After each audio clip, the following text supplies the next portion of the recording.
Welcome to the Built to Last podcast, a community for coaches founded on the principles encourage, equip, and empower. We are performance coaches working for eternal purpose. Now, here are your co-hosts, Charlie Ray and Justin Bentivania. All right, guys, welcome back. Built to Last podcast, episode 4. We are cranking them out now. We are rolling. Our guest this week was Coach Garrett Keith over at Westminster Christian Academy in Alabama. Most recently, he is the reigning 2019 NHSSCA Strength and Conditioning Coach of the Year. And in this episode, we covered a lot of different things, and Coach Keith really was after the episode, we were blown away by how great the content was in terms of how much we were learning just as we were taking notes and listening to him speak. And I think this is going to be a really great episode for our listeners. As always, if you guys like it, it always helps us if you leave a rating or review on iTunes. We are a new podcast, and so just getting our messages out to anybody who wants to listen to our speakers, it always helps if you leave a rating or review, like or share it on your social media. That would be great as well. And so one of the things that I really like that I think our listeners would be interested in that Coach Keith had brought up in this episode was the Iron Circle and how it seems to be a similar community to Built to Last and what they're doing there. And so maybe, Charlie, if you want to touch a little bit on some of the things that Coach Keith talked about in this episode in the Iron Circle. Yeah, Coach Keith mentioned this concept of the Iron Circle, and essentially him and a bunch of other high school strength coaches got together, and they got the support of two ministries, Athletes in Action and FCA, which stands for Fellowship of Christian Athletes. And those two ministries kind of came together through different resources that kind of allowed them to come together to create a Bible study that they call the Iron Circle. And so if you're interested in joining a Bible study where it's strength and conditioning coaches, they meet every other Tuesday at 6 a.m. Eastern Time and 5 a.m. Central Time. And if you'd like to be plugged into some sort of Bible study like that to grow your faith, to be able to be challenged, to do the same things that we're trying to do on this podcast, definitely reach out to us and we will put you in touch with Coach Keith. And this episode was an incredible episode. Coach Keith has a lot of wisdom. We started the episode off with a quick background and talking about his high school setting. And we also transitioned into looking at his faith journey. So you get an understanding of his growth and his journey and his faith. And a lot of that has to do with mentors. Mentors are a huge part of his life, his story, and you guys will get to see that. And finally, the episode really culminates on core values. Coach Keith does a really good job talking about core values and how he implements that with his athletes, with his department, and how he coaches in such a way where you get to see his core values lived out. So it's an incredible episode. You guys will really like it. Just to give the listeners a little bit on his about Coach Keith's bio. So currently he is the strength and conditioning coach, like we had mentioned, at Westminster Christian Academy. He's been there actually for 10 years. This is his 11th season now with them. Previously, before that, he was at American Christian Academy for 5 years. And he actually is a graduate of University of Northern Alabama as a football player, where he was there for 4 years playing football and was a captain for one season. Currently, he's the Alabama State Director for the NHSSCA, and as we had mentioned previously, the reigning 2019 NHSSCA High School Strength and Conditioning Coach of the Year. And so without further ado, let's get into this thing. Let's go. Episode number 4, Coach Garrett Keith. Very excited to have you on the episode, and we just wanted to get to know you a little bit, get our listeners to kind of hear your story. What is your story in strength and conditioning? How'd you get into it? In strength and conditioning, when I was in 8th grade, we got a new football coach at my school, and one of the first things that he did was took us into the weight room and taught us. And it was, back in the days, and for me, that was the middle 90s. And the first thing we did was we maxed out on bench, we maxed out on squat, and he taught us how to bench and squat and do all those kind of things. And probably the thing that motivated me the most was one of my best friends, who wasn't as big as me, could lift more than I could because him and his dad or whatever lifted before. And that competitive fire in me was like, well, this sucks. I'm not going to let this happen. So it just became a burning passion for me to lift and learn how to lift. I remember my dad gave me Arnold's Encyclopedia to Lifting, and I would scrummage through all the Muscle and Fitness and different magazines that were out back then. and just learned to lift and ended up loving it. And it was the thing that ended up giving me an opportunity to get my college paid for and to play at the next level. And then I went to college and played 4 years at the University of North Alabama. At that time, I didn't understand that there was a real strength and conditioning field because I played at a small school in Alabama as far as high school is concerned. And at that time, I don't think there were any high school strength coaches. Maybe, Kevin Vanderbush had started at that time, but besides that, and then when I went to college, it was a Division II college. And so our defensive line coach, our linebacker coach, was our strength and conditioning coach. So even at that point, I didn't understand there was a position to be held. So I was a history major. I went back to the school that I graduated from, American Christian Academy, and was a coach there, offensive line coach. And when I got there, it was the same guy that was my head coach in high school.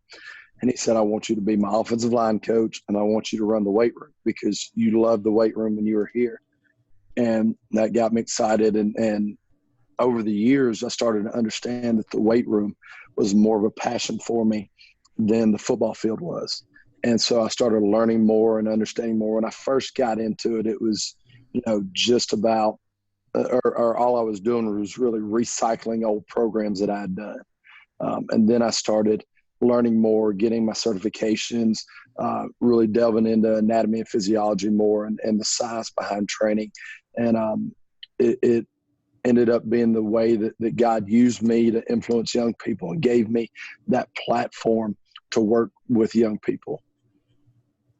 And then, Coach, so with that being said, now transitioning into your role, which I think is one that is truly lacking in the profession in the high school setting, that there just aren't many coaches in the weight room in high schools. Can you talk a little bit about your transition into high school setting now, running your weight room, and kind of how you structure your program, your philosophy in terms of training, and how you train multiple sport athletes really year-round in the high school setting? All right, so obviously that's a very broad question. So if I skip anything, just let me know what you want me to go back and talk about. So to get to your point first, yes, I think and high school strength and conditioning is an area where there's a lot of schools lacking right now that just have their sport coaches are just taking care of their teams and they're trying to piece together workouts here and there. They're finding, whatever they saw on YouTube or whatever they saw on a website the week before. In fact, this past summer, I was presenting at the Alabama High School Athletic Association All-Star Week to basketball coaches about strength and conditioning for basketball players. And I started the talk off with helping them or asking them some questions because I wanted them to understand that the whole talk was about them. It wasn't about me or my program, it was how I could help them. So I asked them how many of them had a strength and conditioning coach on staff that was their main responsibility, and one person raised their hand. And then I said, how many of you are running your team through the weight room yourself? And 95% of them raised their hand. A couple of them had assistant coaches on staff that kind of handled it for them. But then I asked them, so y'all are all training your own teams. How many of you are keeping your teams in the weight room all year? And like 2 people raised their hand. So that helped me understand a little bit more of how much of a rarity, at least in my state, that it is that we've got full-time strength and conditioning coaches. As far as how I run it, I've got a class during the day that's about an hour long, but when you take into account getting over to the weight room and changing for class and warm up, we've got about 38 minutes of work time. I've got in-season athletes, out-of-season athletes, males and females, anywhere from 9th through 12th grade. All my classes are co-ed. And so they'll come in. We've got a basic block system set up as far as progression. So I've got block 0, 1, 2, and 3.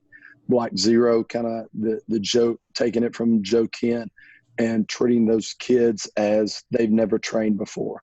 So even if it's a junior from another school that I've never trained them, they're starting in block 0 until they show me they can move efficiently. And I'll have this talk with them and their parents when they first come to school here so that they understand there's a reason why I'm starting you here, because even if you've trained before, I've got to make sure you're training in a way where I feel comfortable putting load on your body, whether it's in a dumbbell bench or a goblet squat or whatever. I don't want to load improper movement because then we're going to get dysfunction and injury. So they'll start in block 0, and then after a minimum of 9 weeks, they can move into block 1 once I feel comfortable with their movement patterns. And block 1 for me is they're using dumbbells and kettlebells. They're not even using a barbell yet. They've got to earn the right to use a barbell. That's something I got from CPPS certification with Smitty and Joe DeFranco, and they talked about that, and it just made so much sense to me that having a kid earn the right. And it's done so much for the young athletes, whether it be male or female, that maybe come into a weight room, they've never been in one, and they're intimidated by it. You got a 250-pound bald guy with a beard, and it's got a kind of an angry resting face, and can be intimidating to a young kid. And then you've got all these different kinds of bars and weights all over the place. And instead of having them jump down and just try to squeak out a few reps with a barbell, let's get you into a wall squat. Let's reinforce proper movement patterns. Let's let you get really comfortable with the weight room with me, understand what my philosophy is about training you as a person and as an athlete. And then we'll start getting you into dumbbells. And the great thing about it is they get so hungry to get to the barbell that it becomes this competitive nature in them, to where I have to watch them complete the landmarks in block 1. So when they get to using dumbbells, our males have to dumbbell bench press 50s for 5, dumbbell goblet squat 100 for 10, and double kettlebell deadlift 185 pounds for 10 reps before they can use the barbell. So they've got to develop a baseline of strength. And then I've got different levels for my females as well. And so in this last period, the class that just left here, I had a guy that did the kettlebell deadlift on Monday. Today he did the dumbbell bench. On Friday he'll go for the squat, and he's just excited about moving into block 2. And then in block 2, they're doing a trap bar deadlift. They're doing front squat with a barbell or with the safety squat bar, and then they're bench pressing for the first time, a neutral grip bench press. Used to be a normal barbell bench press, but actually started using some specialty bars as our main lifts now. So then obviously we've got block 3, which they're doing full cleans, they're full back squats, and those main lifts that everybody's familiar with. And then I split them up in our room. I've got half my room will be our in-season athletes, and half our room is out-of-season athletes. So they are on differing days as far as what their main lift is for that day, and I can vary them as needed using Team Builder at every rack, and just keep them separated like that. Does that answer your question? No, yeah, that's great. I just do have a follow-up on it. So it seems like you're taking the programs from more of a, fitness progression perspective, as opposed to like sports specific, where in the collegiate setting, we have here at Hofstra, we have over 18 teams now. We just added a few teams, and every team is either in season, out of season. Coaches have different requests and things like that. There's 3 of us on staff, so we can do different things. So for me, it's just a little bit harder to conceptualize how I would even run it with so many athletes who are in season, out of season, all different progressions. And I really like how you said you have the different, the block system program with 0, 1, 2, and 3 to progress through. Would you ever have a situation where like you have an athlete who is in, let's say, block 2, and they're in season, and another athlete who's in block 2 and they're off season? Like, how do you split up the weight room in that regard if you have athletes who are at the same level but in season and out of season? Is it a different workout completely? It is different as far as how I'd have it tiered, because most of our in-season athletes, they go, are you familiar with Joe Ken's tier system? Absolutely. Yep. Okay, great. So on my my in-season kids, session L is on Monday because most of their bigger games and obviously football is on Friday or the weekends. And so we do our session L on Monday and our session U on Wednesday. And then on Friday, we have a movement kind of prep series that they go through. And that's for volleyball and basketball as well, because, again, most of the bigger games are on the weekends. And I want them to be as recovered as possible. And we focus on some more movement on that day. With our off-season kids, we go session T, U, then L. So their sessions are a little bit different. Wednesdays kind of match up. But obviously with my in-season kids, we are spending some more time on movement efficiency drills. We're spending some more time on some stability work. You know, one of my mentors, Gary Schofield, always talks about do the opposite of what they're doing on the field, especially when they're in season, because they're getting stressed so much on that stuff. So when our kids are in season, we're really trying to do as much preventative strength work as possible. We're not going to sit there and do things that aren't productive, because strength is still vital for these kids. You know, high school kids, so many of them are so weak to begin with that they've got to consistently be working to get stronger. With our off-season kids, there's more of a plyometric and more of an explosive focus put on their work. Than there is my in-season kids. Well, hey, Coach, I wanted to go ahead and switch into talking a little bit about your faith. If you wouldn't mind, share with us how you became a Christian, and then also how you kind of tie that into your passion for coaching and movement and the role that you're in. So I grew up my parents divorced when I was 3 years old. And I've been blessed to have two very different families, but two very loving and Christ-centered families for the most part. I grew up around the church, but not in the church a whole lot when I was young. But my mom always talked about God. My grandparents were very, very open about their faith and what they believed. When I grew up in Tennessee for the most part, when we moved to Alabama, my grandparents put me into – I moved with my mom and my stepdad, but my grandparents put me into a Christian school, American Christian Academy in Tuscaloosa. And 7th grade was my first year there. And I'd heard about God. I'd heard about Christ. I'd probably heard the gospel at some point, but didn't really grasp it yet. And my ninth grade year, we had a spiritual emphasis week where we had people come in that were leading worship, that were speaking to our school. And we were in the gym at the beginning of every day for however many hours it took. Looking back, for our faculty to do what they did really spoke a lot about what they were emphasizing, because we would have like an hour and a half or 2 hour slot. But if the Spirit was leading and they felt like we needed to be in there longer, we just cut the next class. And we'd stay in there and worship longer and do whatever it took until you could just kind of feel like the day that needed to be over and we'd go back to class. But one of those days, God was really tugging on my heart. And I remember feeling the call to recognize the salvation that Jesus Christ provides. So that day I prayed the prayer and I did all that. And it's really started my understanding of what a walk with Christ was. So funny enough, it was April 1st. It was April Fool's Day.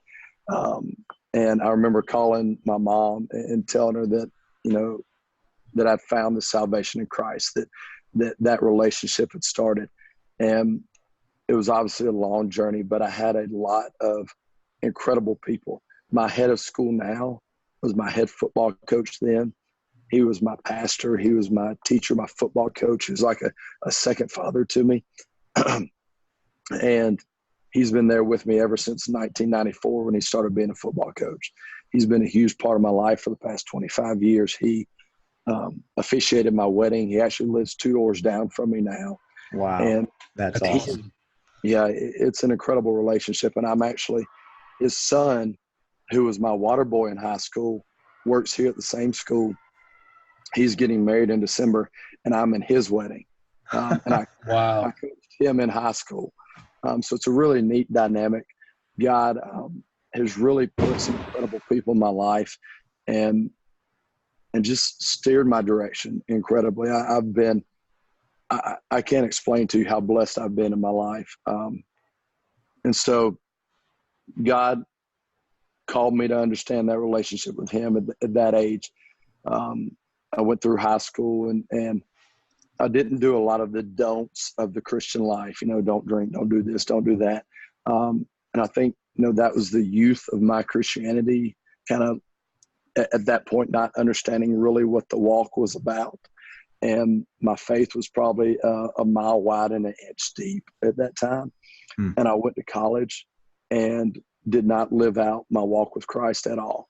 And it took one of my really good friends kind of slapping me in the face with it my last year of college. I was talking to one of my friends and I said, I'm going to do this, I'm going to go do that. And it was just all this stupid stuff. And she had this really smart aleck response. She said, yeah, that sounds like a great idea, Garrett. Why don't you go do that?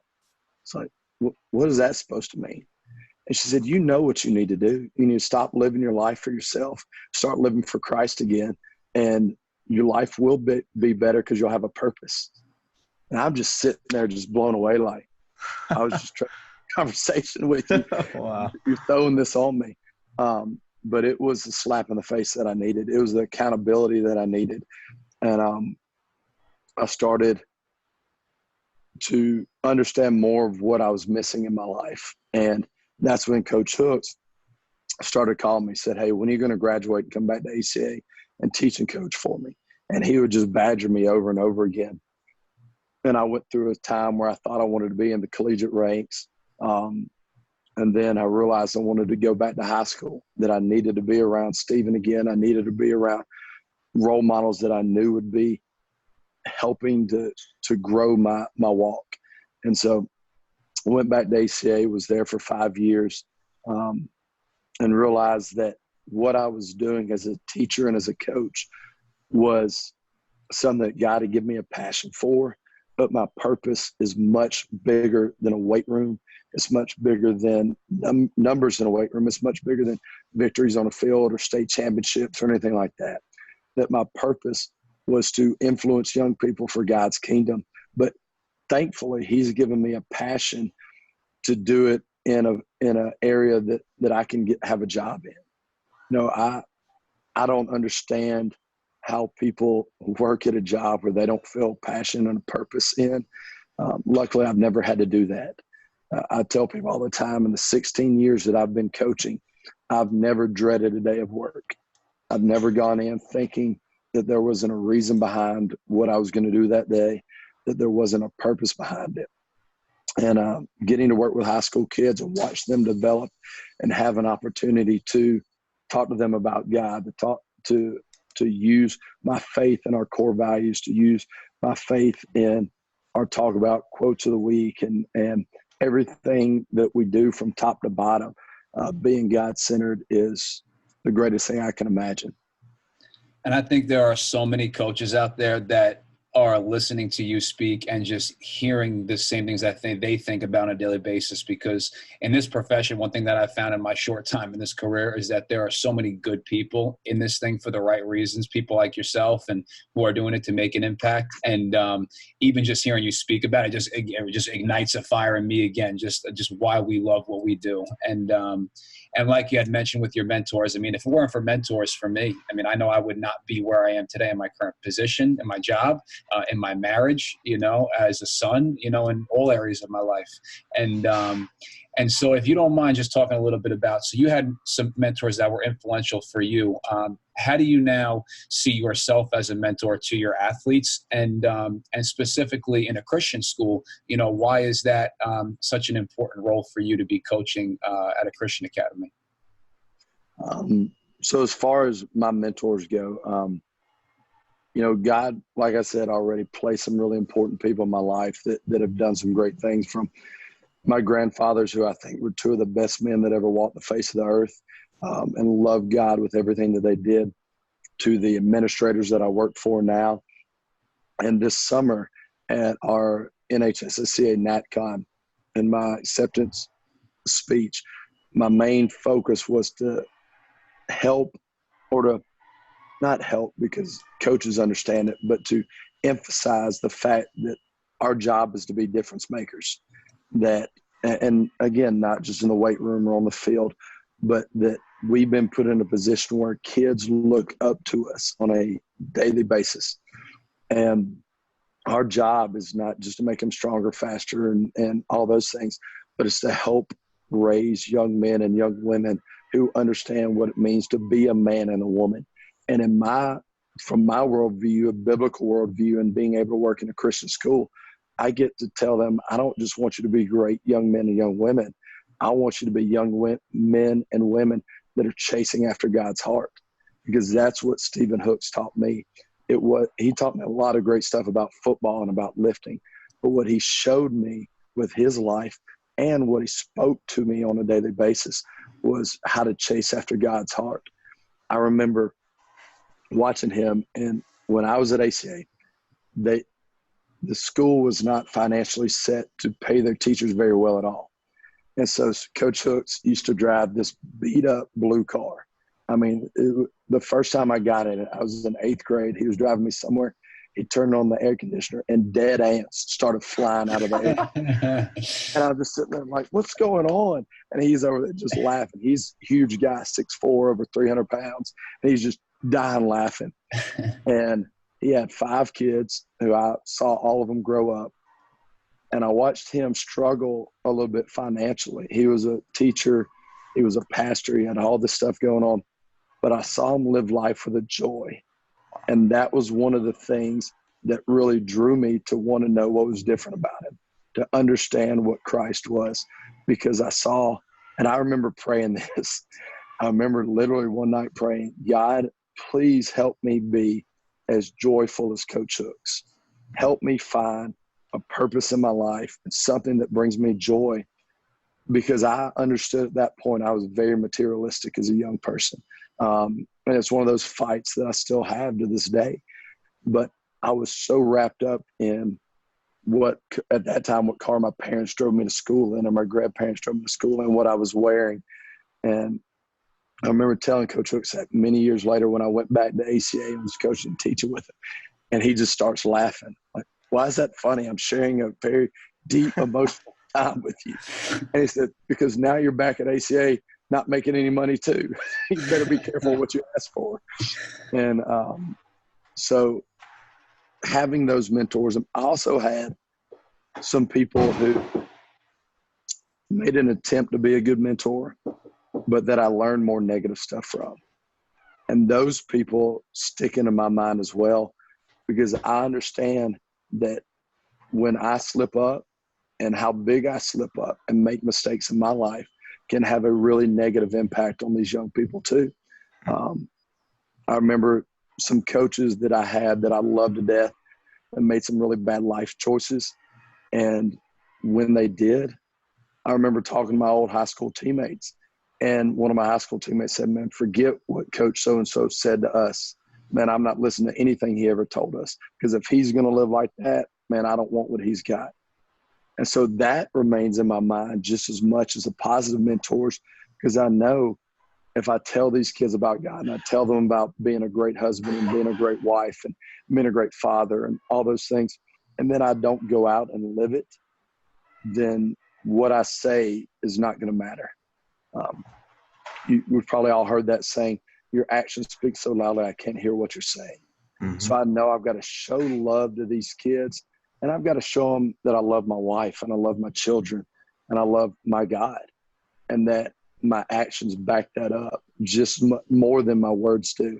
So that's kind of the constant reminder for me that I've got to live life in a way, not that I'm perfect, and I'll talk to our kids about that I'm going to be very open about the mistakes I've made in the past, not to bring glory to those mistakes, but to tell them, hey, this is a path that I went down. I don't want you to go down it, because I lost 4 years of being a positive influence on people that I could have used for God's glory. Now, obviously, God brings all that back to where I can use my life to honor him now. But I hate thinking about the times that I missed because I was choosing to live for myself instead of for him. Man, that's incredible to share that, Coach. And I just want to say thank you for your vulnerability in sharing that, because you're right. The people pay attention more to our actions, not necessarily what we say. So I wanted to ask you, how do you witness or shine a light to your athletes using your actions? And kind of like, with your core values that you're talking about showing action and having a positive influence on them. How do you share your faith with them in this type of setting? I know you're at a Christian high school. I'm at a Christian university, so it's a little bit easier, but it's also difficult because they hear it all the time. Yeah. So obviously, the basics of the day is, when they come in the weight room, talking to them, finding out what's going on in their life, showing them love. But as far as speaking into it, we take time out of our athletic enhancement day every week to go over some what I call character and leadership development parts of our program. And the first one that we cover every year is our core values. We got 5 core values: God-centered, consistent, accountable, respectful, and efficient. And so the first 6 weeks of the school year and of the summer, we'll go over those. And from freshman to senior, and I'll tell them at the beginning, hey, if you're a freshman, you're going to hear this every year for the next 4 years, because you need repetition, because half of y'all are going to zone out while I'm talking about this. But if you hear it multiple times from the next 4 years, maybe it'll stick. So the first one is God-centered. And I explained to them, it doesn't mean that, and I've got some kids that laugh about this now because they've heard it so many times. I'll say, we're not putting lifting for Jesus on the back of our shirts. It's not about putting a Bible verse on a shirt or on a wristband or anything like that. What being God-centered means is that we are motivated because God gave us the opportunity, the ability, and the passion to do this. That being flesh-centered means that I'm going to work really hard, because if I get my numbers up, then I can get a scholarship, or I can get on the record board, or people will notice me. And that's all flesh-centered. Is being successful bad? No. And I'll tell them, I want you to be successful. I want you to be all-state. I want you to get a college scholarship. I want you to win state championships, if that's what you want to do. But I want you to want to do those things because it gives you a platform to honor God even more. So that first core value, being God-centered, is one that I harp on with them and talk about over and over again. And I want them to understand that for me, so in our core value sheets, we've got a section that says coach, a section that says athlete. So they know what each core value should represent for them, how it should influence their actions, and how each core value should influence my actions. Because I want them to know that those core values aren't just there for them. They're for me and for any intern I have, for any coach that comes in to help me. They've got to live by those core values. So for me, being God-centered, I'll explain to them, it means that I can't let my life outside of this weight room influence the way that I coach. That God gave me an opportunity to coach them. He gave me the ability to coach them, the set of skills that lets me do it at a high level. And then he gave me a passion to do it. So if I don't do it to the best of my ability, I'm not being God-centered. I'm being man-centered. I'm being flesh-centered. Which I explained to them, our flesh is in opposition to God. So whenever I talk to them about being flesh-centered, it means it's fighting God. So if I'm tired and I don't coach them well, it's because I'm letting my flesh run me. I've got to make a choice that when I walk in the weight room, I understand I've got the opportunity, the ability, and the passion to coach these kids with everything I've got. Because one of the things that we've talked about as a full school staff is that there's been a conception or a thought at some point that Christian schools, you should go to a Christian school, or you should send your children to a Christian school because we're going to love them and we're going to teach them about the Bible, and that's it. Well, in our world, we have to be great at what we do as well. We can't ask a parent to spend, $10,000 or $11,000 to send their kids to our school if we're not going to be great at what we do as well. So for me, it's so important that I do the best job I can, not just at loving them, but at being a good coach. And then our teachers are that too. And through our effort and being great at what our profession is, we can show them that it matters to us, not because of any awards or not because of anything else, but because God gave us the opportunity, the ability and the passion to do it. And we've got to do it to the best of our ability. That answer your question?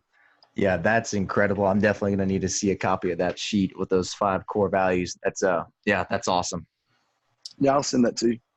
Yeah, I love that, Coach. And as you're talking to, a buzzword, I think, right now in our profession, one that comes to mind for me is culture.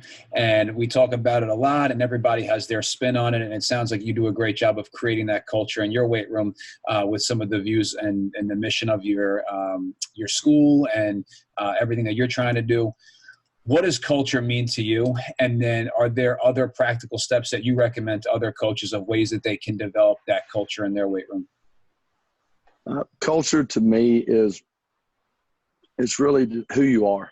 And, one of my favorite movies, Remember the Titans, as an old football player, I actually remember going to watch that with my whole football team at UNA. Our football coaches took us to see that one Friday night before we played on Saturday.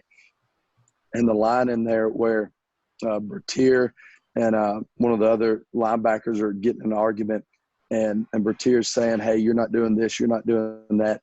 And the other linebacker shoots back, attitude reflect leadership, captain. And that's one of the things that I always think about with our kids is if they're not having the attitude that I want them to have, then it's because they're reflecting me. I've got to be the light of the culture that I want to develop. So if I'm not loving them, if I'm not bringing passion to the group, if I'm not bringing energy, then they're not going to. I've got to have it from the get-go. Some of the ways that I think that is implemented, one is obviously the music is big in weight rooms. It's a part of the atmosphere. Everybody expects to walk into a weight room and hear a certain type of music and hear music that's going to excite you to lift. And years ago, I don't even remember what conference I was at, but I heard a collegiate strength and conditioning coach talk about the fact that he only played instrumental music in his weight room. And I'm sitting there, and I'd always played the edited version of, whatever was on the radio, whether it was Jay-Z or T.I. or whoever. You get the profanity out and be okay. So I'm sitting there listening to this coach, and he said, this was a time where there was a lot of domestic violence and harassment things going on with professional athletes. And he said, I don't ever want my athletes. I think he only coached male athletes. He said, I don't want my male athletes to go out into society and treat women like sexual objects, to not have respect for other people, whether it be male or female. And me to have to think about, was something in the weight room that I played on the radio, did it have an influence on them? Maybe it didn't cause them to do that, but if it caused them to look at females or another person in a way that wasn't respectful and wasn't right, then I didn't do my job. And I'm just blown away and feeling full of guilt, because this is a collegiate strength coach that wasn't at a Christian university. He was just had a desire to have a positive impact on his kids. So I remember driving home, and it's just on my heart and in my head. And so I made a choice then that I was going to change the music I played. Thankfully, there's a lot of good Christian hip hop and Christian rap and even some Christian rock that is suited well for a weight room. And so that's all we play. I think that's one little piece of our culture, and it's another talking point for me to have with our kids, that, what we put in is what we're going to get out. What we put into our mind is what's going to fester into our hearts.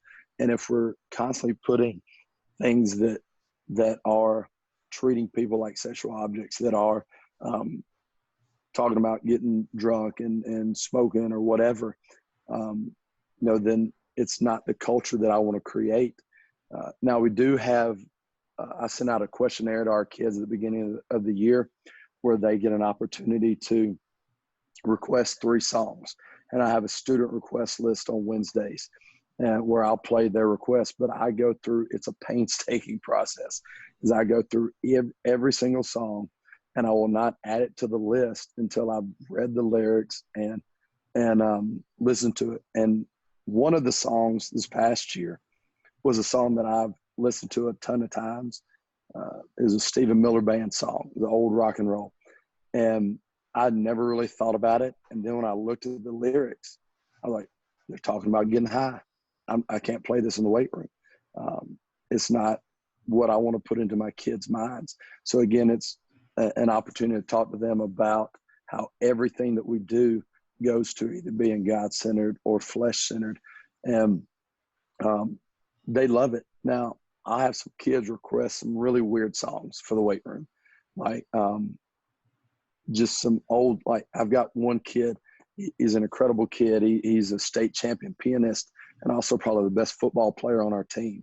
Big 250-pound kid that loves to lift weights and play the piano, classical music. And he requested, I can't even remember what it was now, but it was a 1960s oldie song. And I was like, Nathaniel, really? You requested it, man. I'm going to do it for you. It's not a bad song. So other kids in the weight room were just like, Coach, are you serious? I was like, hey, you got to talk to Nathaniel. He wanted it. But the kids love coming in and hearing their music they chose on a Wednesday. Even if it's not weight room music, it builds a culture of me reminding them that our weight room is about them. And that's one of the things that I love talking to them about is we've got a pretty good facility. It's not a huge facility. We've got nice equipment.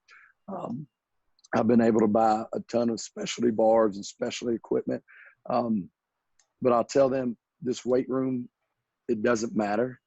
My paycheck isn't the reason I come here, and I love it every day. The reason I come here and love it every day is because of you.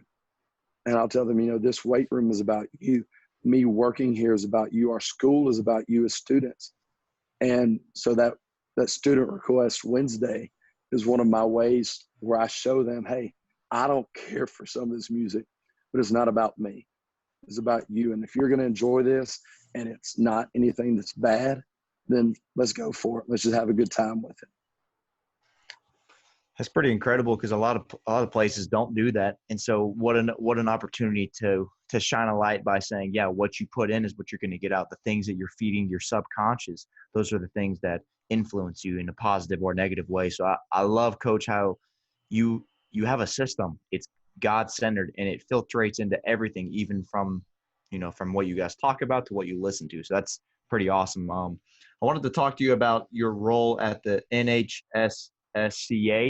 And for a lot of listeners, we probably have a lot of college strength and conditioning coaches. If you would explain exactly what that is, how you've been involved in it, and then kind of why it would be important to do something like that. All right. So the NHSSCA was founded by 4 guys: Kevin Vanderbush, Gary Schofield, Fred Eves, and Rich Gray. Sorry, been a lot of conditioning for the football team this week. My voice is kind of going. But those four men saw a need for an organization that was centered around high school strength and conditioning. Obviously, at the collegiate level, there's some great organizations. But at the high school level, when you go to some conferences, there was very little that could be taken and implemented into the high school weight room because you are dealing with such a wide variety of athletes. You're dealing with freshmen who literally can't do a body weight squat to seniors who are squatting, 400 or 500 pounds. And it's a different game. One of my good friends and the first NHSSCA Strength Coach of the Year, Toby Jacoby, talks about he spent 16 years in high school strength and conditioning, in collegiate strength and conditioning.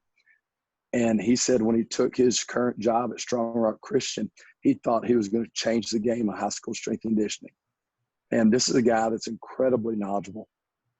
And he said he was just blown away because it was such a different game from the things that, you don't often think about, from car line duty to lunch duty, to having to create lesson plans and use educational language when you're talking to administrators.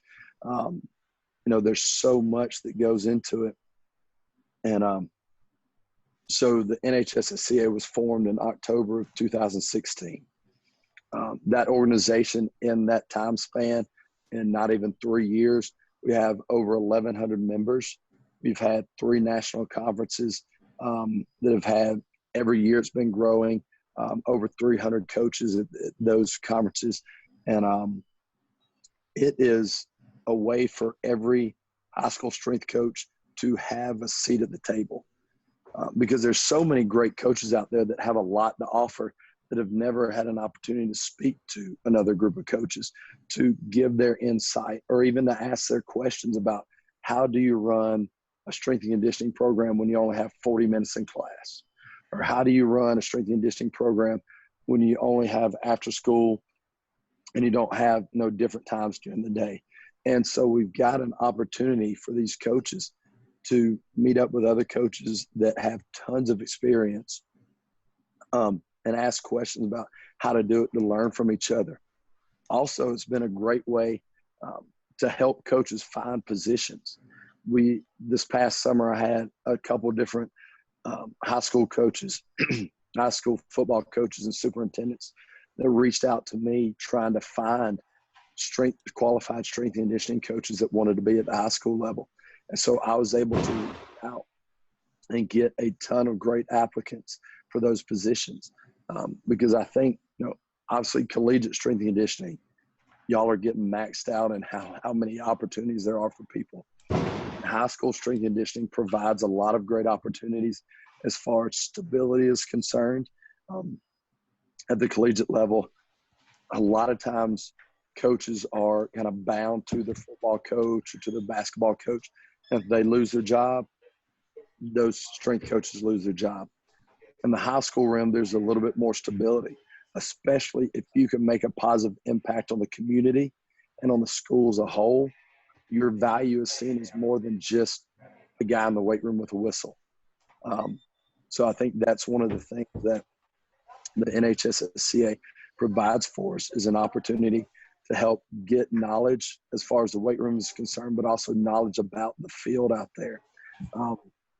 Has provided an incredible opportunity for the connections I've made, not in a sense of connections and networks trying to get to a different job, because I've been here for 11 years and I see myself retiring here many, many years from now. I don't ever want to leave where I'm at. But to have connections, to build community, and to learn from other coaches. I've got some of the best strength coaches in the country in my phone that I can call at the drop of a hat and ask a question about, to get some information, say, hey, Coach Hoover, how can I learn more about what you're doing with velocity-based training? And he'll give me all his information. Hey, Coach Kurtz, what are you doing with your basketball players? Because he's known for what he does with basketball players. There's so many guys that I can reach out to. And at our second NatCon that was in Indianapolis, we were getting around at a social on Saturday night. And there was a group of probably 10 to 15 coaches just talking about the impact we get to make on young people. And that night I made a connection with a guy named Adam Atala, who's at Cincinnati Hills Christian Academy. And that next day we got on the phone, and I'm driving back to Huntsville and he's driving back to Cincinnati. And we just felt God pulling on us. And we both said, hey, this group of 1,100 strength coaches, or whatever it was at the time, we're pouring into young people every day. Who's pouring into us? What we talked about was we wanted to find a way for either FCA or Athletes in Action to get involved with the NHSSCA and to create a Bible study for strength coaches. And so we sat on that idea for a little while, and we talked about how we can make it work. And Adam had some connections with AIA, and Athletes in Action ended up getting involved. Adam and I reached out to some strength coaches that we knew were faith-driven.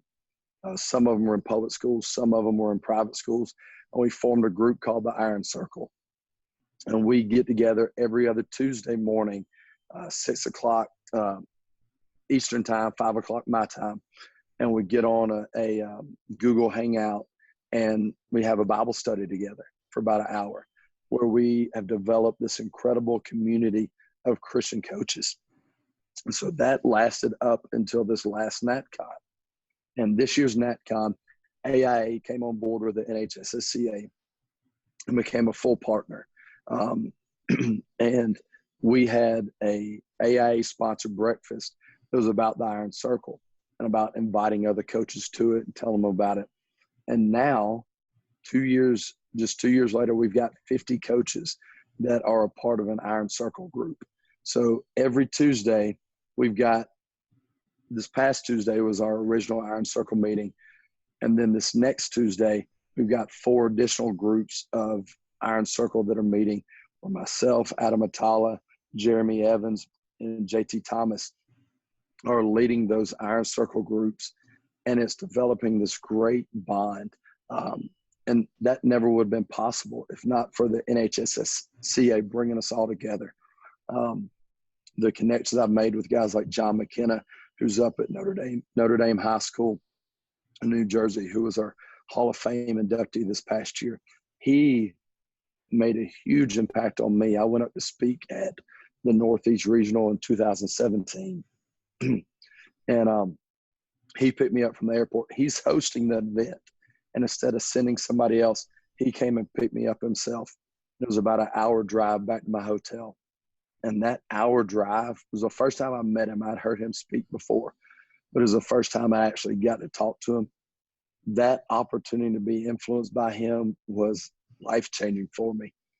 And none of those connections would be possible without the NHSSCA. And we've got a great Facebook page that anybody can get on. We've also got a full membership site that's got some great information as far as the technical programs and motivational things that we use.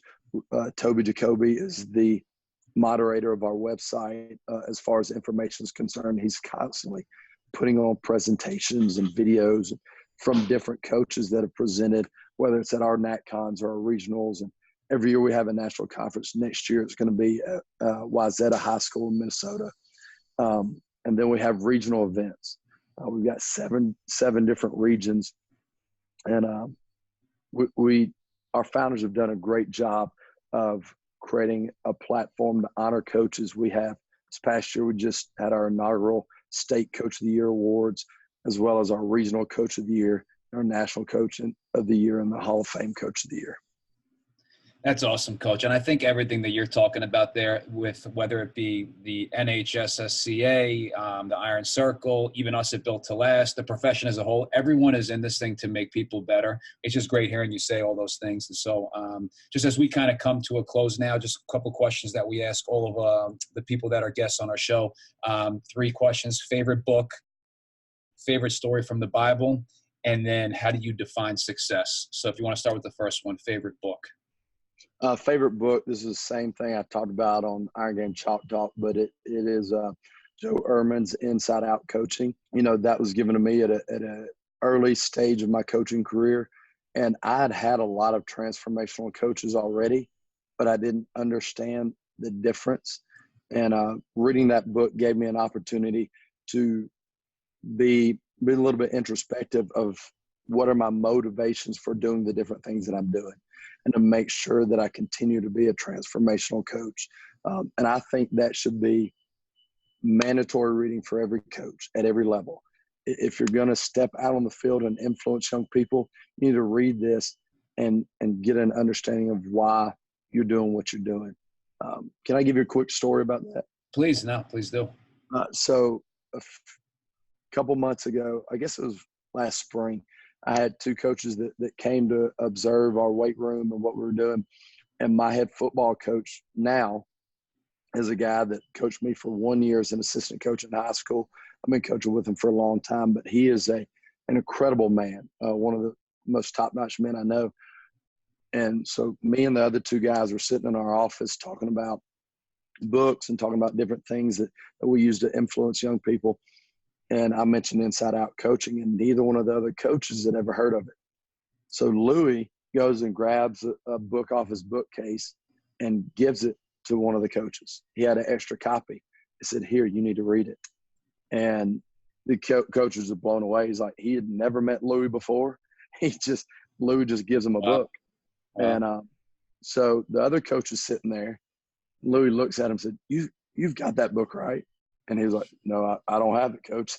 And he said, "I'm sorry. I just thought y'all were talking about it. You had it." So anyway, Louis gets me to get his address, and he goes on Amazon that day, orders the book, sends it to him.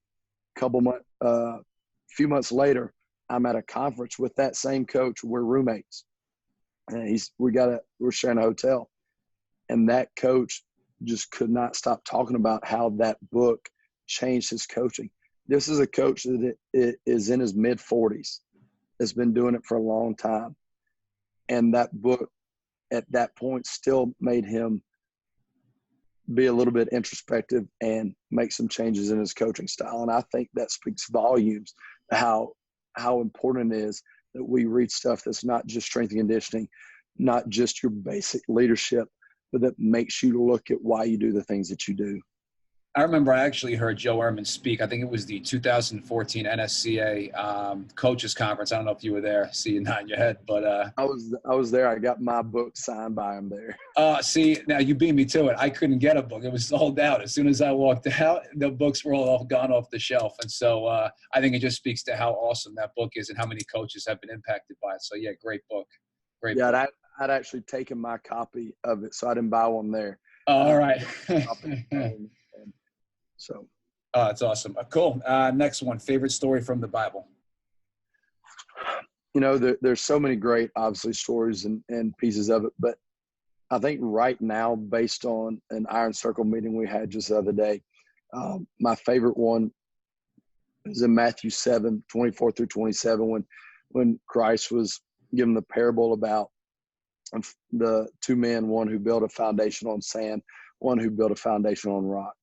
And the way that Jeremy Evans, who was leading the group, and used that story, and it's just a few verses, but the way that he was talking about it and the way that he delivered the message was really moving. And it made me really think about how I'm presenting the messages to our kids and helping them understand. You know, it goes back to that first core value of being God-centered. And I talked to our kids about that this week, that our core values are built on a biblical worldview. And I told them, and one of the reasons for having our core values is for them to understand that each kid needs to develop their own core values. And in that conversation with them, I said, look, your core values, you got to figure out what they're going to be built on. If they're built on biblical standards, then you're building your core values on the rock. If you're not, you're building it on sand. And our core, just like in our body, this main purpose is to stabilize our body while extremities are in motion, while we're running, while we're throwing, while we're catching, whatever. In the same way, our core values have to be in place and have to create stability while our life is in motion, while you're dealing with a season-ending injury, while you're dealing with the death in the family, when you find out your parents are going bankrupt and you don't know how you can help. If you don't have core values that are built on something that will keep you stable, man, your life's going to go in all different directions. So I think that story for me right now is probably my favorite, because it's something that I can relate to my kids really easily. Awesome. No, it's a great one, Coach. And then last one, how do you define success? I think it goes back to, one of the things that Ehrmann talked about was success can't be defined in wins and losses. It can't be defined in weight room record board records and all that kind of stuff. Some may say it can be defined in PRs, but I think it's defined in making an impact. Ehrmann talked about one of his coaches, I believe it was, that said, somebody asked him, how do you think you're going to be this year? So come back and ask me in 20 years. When I find out what kind of husbands, what kind of fathers, what kind of impact these kids have made, then I'll know how much of a success I've been. To me, success is seeing our kids love each other, seeing our kids sacrifice for each other. We've got a kid that's who got some kind of illness, and they're all huddled around him. They're helping him, not just when the injury happens on a football field, because that's easy. Everybody does that, whether you're a believer or whether you're an atheist. That's kind of normal. But when we see our kids go out of the way to help people that can do nothing for them, to me, that's success. I can't give myself credit for it, because that kid has a ton of teachers at our school that are trying to do the same thing I am, that has a ton of administrators and has some parents that are trying to do the same thing. So for me, just being a part of that process and seeing them love each other and love other people, regardless of who they are, to me, that's part of being a success.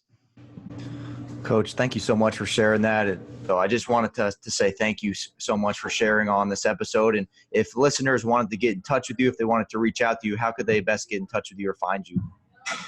So they can, get in touch with me through social media, through email. My email is garrett.keith@wca-hsv.org. On Twitter, it's like gr_Keith. I think Instagram's the same thing. Obviously through Facebook, just search my name, 2 R's, 2 T's in Garrett. One of the great things about this profession is we get to make impacts on young people, but then we get to make impacts on each other. My opportunity to talk with you guys today, man, that does a lot for me. My opportunity to speak with other coaches does a lot for me, and anybody that wants to reach out and develop another connection, I'd love to, because I get so much from these opportunities. I really appreciate it. Coach, we can't thank you enough for coming on today, and everything that we're about here with Built to Last and what we are trying to start with a community of coaches. You fully embody that, and we truly appreciate you being open, sharing what you shared, and I truly think that this episode is going to benefit and impact a lot of people. So thank you again for coming on. Yes, sir. Thanks for the opportunity. Thank you for listening to the Built to Last podcast, where we encourage, equip, and empower coaches to live out their core values where they live, work, and wherever they build relationships. Have a blessed day, striving to build lasting impact.